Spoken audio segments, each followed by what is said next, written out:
Okay. ఇప్పుడైతే మంచిగానే ఉన్నాడు ఆయన. ఎంఆర్ఐలో ఆయనకి పాత బ్లడ్ క్లాట్ దెబ్బనో ఏదో తగిలిన మచ్చ ఉన్నది ఇక్కడ లోపల బ్రెయిన్ లా ఫిల్మ్ నేను చూపెడతాను. సో ఇప్పుడు మందు తాగటం వల్ల కూడా ఆ మచ్చ మీద ఎఫెక్ట్ ఉంటది. అండ్ మచ్చ ఇట్ సెల్ఫ్ ఉండటం బ్రెయిన్ లా అన్నది దాంతో నుంచి కూడా ఫిట్స్ వస్తుంది. అంటే రెండు, అది పెట్రోల్ అండ్ అగ్గిపుల్ల ఆ కాంబినేషన్ అది. సో ఆ రెండు కలిపి ఉన్నాయనుకో బగ్గున మండుతుంది. సో ఇప్పుడు మనం ఆ మచ్చ పోవడం అనేది జరగదు, ఎందుకంటే స్కార్ అన్నది permanent.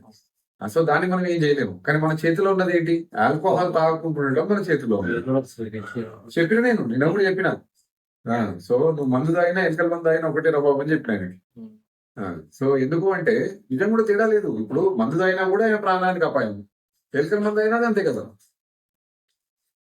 So that is what. So ఇప్పుడు ఆయనైతే మందు బంద్ చేస్తుంది అనేది చెప్పిండు. చూద్దాం ఇంకా ఏమన్నా. నేను మొన్న అమ్మ కూడా అదే చెప్పిన, ఏమన్నా మళ్ళీ మందు తాగడం మొదలు పెడితే నాకు వచ్చి ఇమీడియట్ చెప్పండి, నేను మాట్లాడతాను.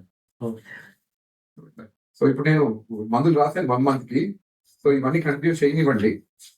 మళ్ళీ 1 month అయినాక నన్ను ఒకసారి కలవండి.